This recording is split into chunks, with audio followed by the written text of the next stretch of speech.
बात का गौरव करते हैं कि ये वो मिट्टी है शूरवीरों की, जिस पर भारतीय जनता पार्टी ने समाज को समर्पित नरेंद्र मोदी के नेतृत्व में विकास के कई नए आयाम स्थापित किए।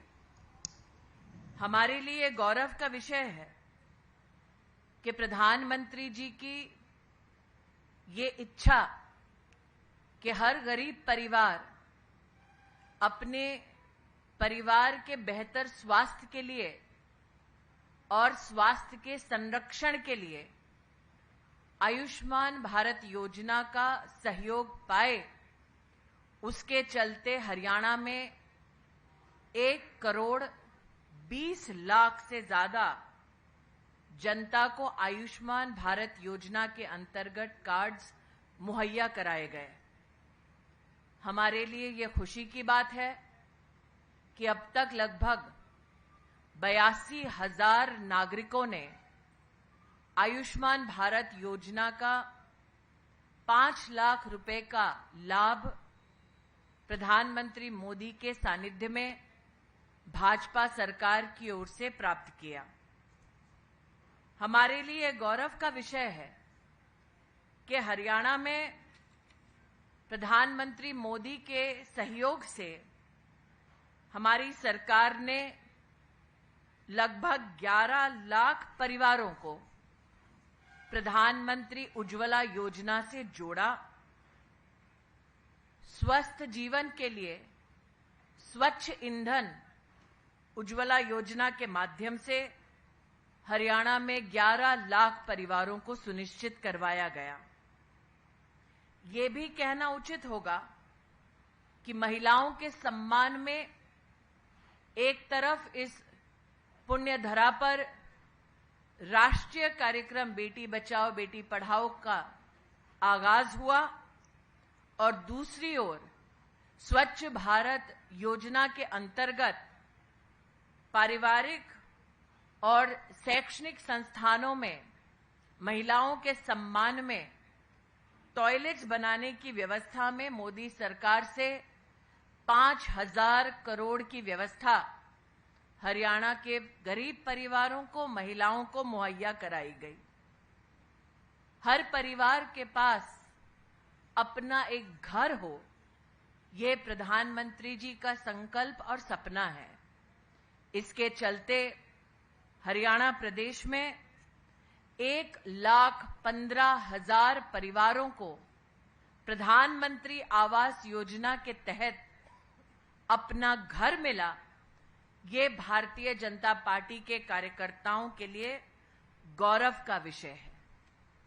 हरियाणा का किसान जुझारू, मेहनतकश और प्रगतिशील है। प्रगतिशील किसानों को प्रधानमंत्री किसान सम्मान योजना के अंतर्गत सालाना 6,000 रुपया मुहैया कराने वाली प्रधानमंत्री जी की ये योजना हरियाणा में 15 लाख किसान भाइयों तक पहुंची। आज नए संकल्पों के साथ जब हम एक बार फिर हरियाणा की जनता के सामने वोट का निवेदन करते हैं, तब इस बात को भी हम दोहराते हैं, याद दिलाते हैं कि पारदर्शिता से चलने वाली मोदी सरकार और प्रदेश की सरकार के समन्वय से अब तक हरियाणा के नागरिकों की जेब में डीबीटी के माध्यम से लगभग 74,680 करोड़ रुपया डीबीटी के माध्यम से हरियाणा के नागरिकों तक भाजपा की सरकार ने पहुंचाया है। हमारे संकल्प महिला के सम्मान में लाडो लक्ष्मी योजना के अंतर्गत हम हर महीने 2,100 रुपए बहनों को मुहैया कराएंगे। 10 नए औद्योगिक शहरों का विकास कर युवा पीढ़ी को 5 लाख नौकरियां मुहैया कराएंगे।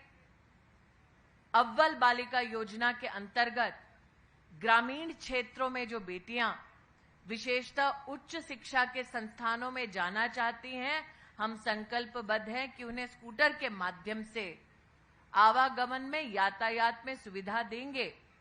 इन संकल्पों के साथ हम प्रदेश की जनता के सामने नतमस्तक हो विनम्रता पूर्वक उनका आशीर्वाद भारतीय जनता पार्टी के लिए, सरकार बनाने के लिए मांगने जा रहे हैं। इसी क्रम में आज मीडिया के बंधु पधारे, मैं उनका यहां आने के लिए आभार व्यक्त करती हूं। और अब आप में से किसी भी मीडिया के मित्र का अगर कोई सवाल हो तो मैं आग्रह करूंगी कि आप एक एक सम्मानित मीडिया कर्मी का परिचय देते हुए अगर मुझे बतलाएं कौन किस चैनल से है या न्यूज ऑर्गेनाइजेशन से है तो चर्चा करने में सुविधा होगी। स्मृति मैम, आप एक एक करके शुरू करना चाहें।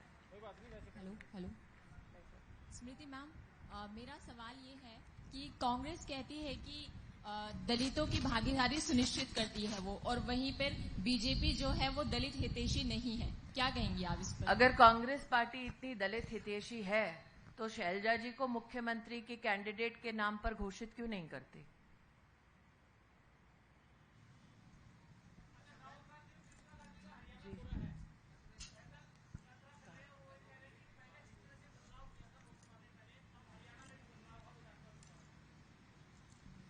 किसका है? एक सेकेंड, यहां से वो संचालन करेंगे तो भाई साहब आसानी होगी। आप किनका? राहुल गांधी और प्रियंका गांधी का हरियाणा दौरा है। राहुल गांधी और प्रियंका गांधी हरियाणा दौरे पर है और वो ये कह रहे हैं राहुल गांधी की लोकसभा से पहले उन्होंने पैदल यात्रा की थी, तब बदलाव हुआ था और अब फिर एक बार हरियाणा में वो विधानसभा चुनाव से पहले कुछ दिन पहले 3 दिन पहले मतलब 3 दिन की यात्रा पर आए हैं और ये कह रहे हैं कि हरियाणा में पूरी तरह से बदलाव होगा। उनकी यात्रा का परिणाम ये हुआ था कि लोकसभा चुनाव के बाद वो विपक्ष में बैठे हैं और यही हरियाणा में होगा। एक एक अगर ये संचालित कर ले तो बेहतर। राजस्थान में आपने ये योजना, आयुष्मान योजना जो स्वास्थ्य की है, ये लॉन्च की है। इसमें आपने 5 लाख का ट्रीटमेंट दे रहे हैं, लेकिन इसमें जो बीमारियों के पैकेज हैं वो इंक्लूड नहीं है। भाई साहब, हरियाणा से कोई सवाल पूछना हो पहले हरियाणा के योजना संदर्भ में। हरियाणा के लिए आपने करी है ये, तो कांग्रेस ये करी है हम 25 लाख का ट्रीटमेंट दे रहे हैं, आप 5 लाख का ही दे रहे हो, उसमें भी आप कटौती कर रहे हैं। कांग्रेस की जहां जहां सत्ता है वहां ऐसी कोई व्यवस्था कांग्रेस ने दी नहीं है। मैं पुनः कहती हूं, हरियाणा में 82,000 लोग अब तक आयुष्मान भारत की 5 लाख रुपए की व्यवस्था ले चुके हैं। ये प्रमाण हमारे पास है। मैडम, मेरा एक सवाल है। राहुल गांधी कहते हैं कि भाई साहब थोड़ा माइक कैसे पकड़ेंगे तो सुनाई देगा जी। राहुल गांधी कहते हैं कि भारतीय जनता पार्टी की छोटी पार्टी है कि उन्हें रिमोट से चलाते हैं। तो जो इंडिया अलायंस के जितनी भी छोटी छोटी पार्टियां हैं, क्या वो कांग्रेस द्वारा रिमोट द्वारा संचालित है? मुझे लगता है एक लोकतांत्रिक ढांचे में किसी भी राजनीतिक पार्टी का इस प्रकार से अपमान पॉलिटिकल एरोगेंस दिखाता है। Madam, Devendra Sharma, times now. हाँ जी। जिस तरह से आज राहुल गांधी और प्रियंका गांधी हरियाणा दौरे पर आए हैं जी, वो 3 जिलों में लगभग 12 जो सीटें हैं उनको कवर करेंगे और उनका कहना है कि वो अब डायरेक्ट जो है जनता के लोगों के जेब में पैसा डालेंगे। अच्छा मैम, राहुल की यात्रा से जुड़ा हुआ सवाल है। उन्होंने सवाल क्या है? सवाल ये है कि वो कह रहे हैं कि सीधा उनके खाते में पैसा, उनके जेब में पैसा डालेंगे। वो आज भारतीय जनता पार्टी ने इस प्रेस वार्ता के माध्यम से पुनः आपको बतलाया है कि अब तक हरियाणा के नागरिकों की जेब में भाजपा की सरकार द्वारा 74,680 करोड़ रुपया डीबीटी के माध्यम से पहुंचाया जा चुका है। इसका प्रमाण भारतीय जनता पार्टी की सरकार दे सकती है। जहां कांग्रेस की सरकार है वहां पर खटाखट वादे तो बहुत हुए, लेकिन आज तक वादों की पूर्ति नहीं हुई। ऐसे वादों के चलते उन प्रदेशों में जहां पर कांग्रेस ने ये वादे किए, जनता की तिजोरी जरूर खाली हुई है। अच्छा मैम, सवाल ये है, राहुल गांधी आज यात्रा पे उन्होंने कहा है कि इस देश को अडानी चला रहे हैं और देश में 250 जो पूंजीपति हैं उनमें से एक भी दलित या पिछड़ा हुआ नहीं। देखिए, मैं तो इतना कहूंगी, मैंने संसद में भी इस विषय को प्रमाणित किया था कि अगर हरियाणा में कोई व्यक्ति दिखाई दिया है उनके साथ तो वो स्वयं रॉबर्ट जी हैं। तो कोई ये बतला दे कि गौतम अडानी के साथ रॉबर्ट जी का वो चित्र क्या दर्शाता है।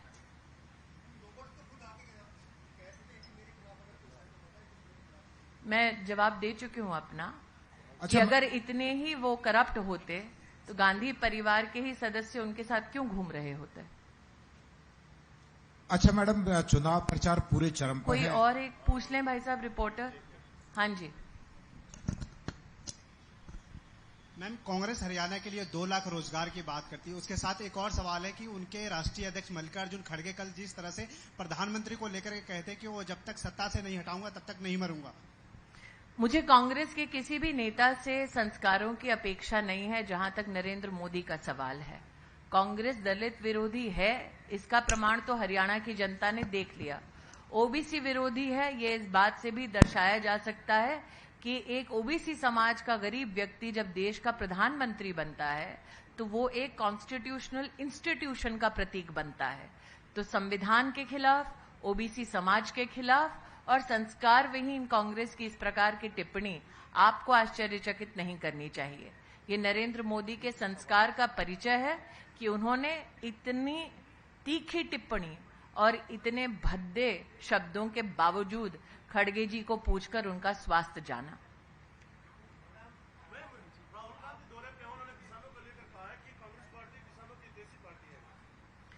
देखिए, अगर आप हरियाणा में किसानों की बात करें तो भारतीय जनता पार्टी की सरकार के माध्यम से अब तक किसानों को हरियाणा में 12,500 करोड़ का कॉम्पनसेशन मिल चुका है।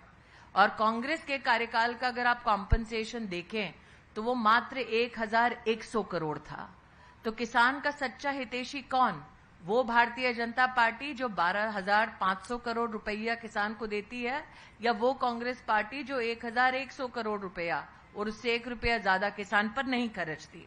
दूसरा, अगर आप एमएसपी का कंपैरिजन करें तो कांग्रेस के राज में गेहूं का एमएसपी 1,350 रुपया होता था 2013-14 में, और अगर आप भारतीय जनता पार्टी का आंकड़ा देखें तो 2024 में आपको 2,275 रुपए का एमएसपी गेहूं का मिलेगा।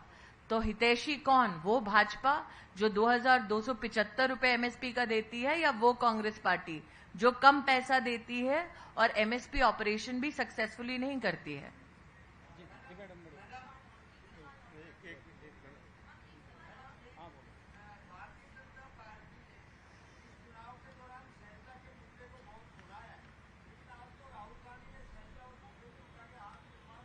हाथ मिले हैं, दिल मिले हैं क्या?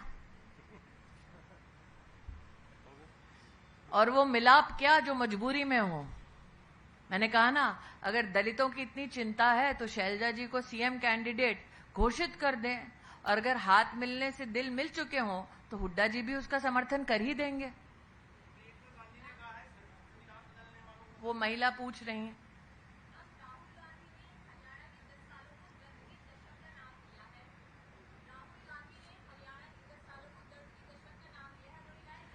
देखिए, ये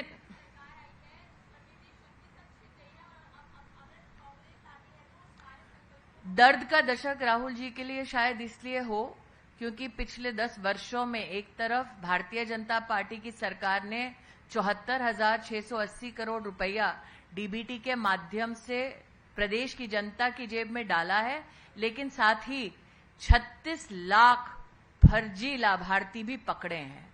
तो 36 लाख फर्जी लाभार्थी पकड़ने से कांग्रेस पार्टी को निश्चित रूप से दर्द हुआ होगा।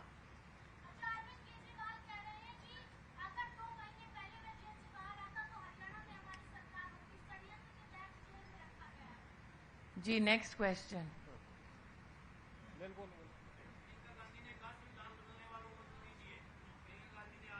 कांग्रेस पार्टी थोड़ा मंथन कर ले कि जब उनकी सरकारें थी तो संविधान में कितनी बार अमेंडमेंट उन्होंने प्रपोज किया। अमेंडमेंट प्रपोज करने वाले तब सरकार के वो मुखिया थे जो उनके परिवार से थे। तो क्या जब उनके परिजनों ने देश की संसद में संविधान को अमेंड किया, उन्होंने संविधान की हत्या की क्या? और कोई क्वेश्चन है?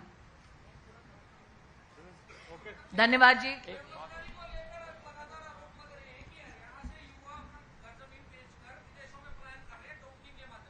एक 1,40,000 से ज्यादा सरकारी नौकरियों को देना ये प्रमाणित भाजपा की सरकार कर चुकी है। मुद्रा योजना के अंतर्गत और एमएसएमई के क्षेत्र में 1,60,000 से ज्यादा एमएसएमई के ऑपरेशंस यहां पर हरियाणा प्रदेश में चलना, ये इस बात को प्रमाणित करती है कि एक तरफ सरकारी नौकरी और दूसरी ओर स्वावलंबी हरियाणा के नौजवानों को समर्थन देने वाली भाजपा की सरकार किस प्रकार से उद्योग के मामले में, नौकरियों के मामले में अग्रसर है। मैं तो इतना ही कहूंगी कि हरियाणा का हुनर मात्र हरियाणा तक सीमित नहीं है, राष्ट्र को विश्व स्तर पर गौरव दिला रहा है। धन्यवाद। If you like this video, then like, share and subscribe to ET Now.